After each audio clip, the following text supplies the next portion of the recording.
ধর্ষণ মামলায় আসামি ও দুর্নীতিবাজ এসেনশিয়াল ড্রাগ কোম্পানি লিমিটেডের ব্যবস্থাপনা পরিচালকের অপসারণের দাবিতে মানববন্ধন। আমাদের এই বিষয়টিকে আমলে নেন। আমরা যারা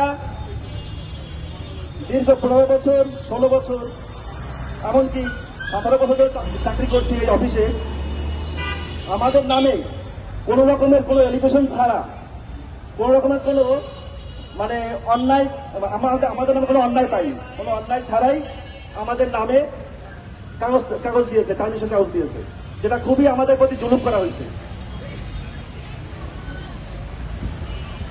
এখানে সে 500+ লোকে চাকরিচ্যুত করেছেন, কারণ নামেই উনি কোনো সুনির্দিষ্ট কোনো অভিযোগ তুলতে পারেননি। এটা খুবই দুঃখজনক, খুবই দুঃখজনক। আমরা মেধা দুর্নীতি ও ধর্ষণের নথিভুক্ত রোধ, আমাদেরকে বিগত 6 মাস আগে 7 থেকে 800 লোককে চাকরিচ্যুত করেন।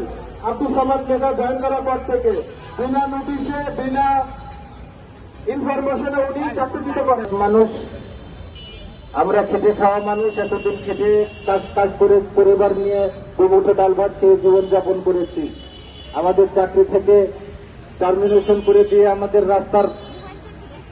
রাস্তায় বসিয়ে দিয়েছে। আমরা এখন জীবনযাপন করতে খুব কষ্টের মধ্যে আছি।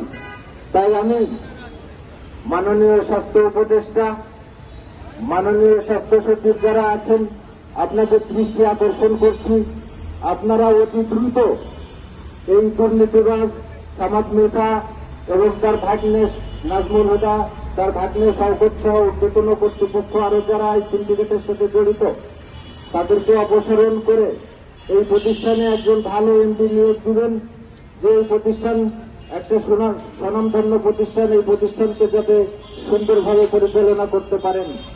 আর আমরা যারা বিনা অপরাধের চাকরিচ্যুত হয়েছি, তাদেরকে পুনরায় যাতে চাকরি দিয়ে পরিবার নিয়ে বেঁচে থাকার সুযোগ করে দেন।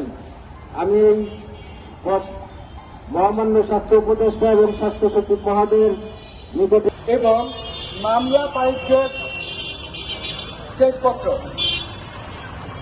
তিনি জানুয়ারি 1, 2025 সালে কোম্পানিতে যোগদান করেন। তিনি আমেরিকান নাগরিক, কিন্তু যোগদানের পূর্বে পুলিশ ভেরিফিকেশনের সময় আমেরিকান নাগরিক এ কথাটি উল্লেখ করেননি এবং তিনি সব হাটিয়ে তার পুলিশ ভেরিফিকেশন কাজটি একদিন সম্পূর্ণ করেন, যা অসম্ভব ব্যাপার ছিল। যোগদানের পরে 500 লোক নিয়োগ দিয়েছেন এবং প্রত্যেকের কাছ থেকে 10 থেকে 15 লাখ টাকা করে নিয়েছেন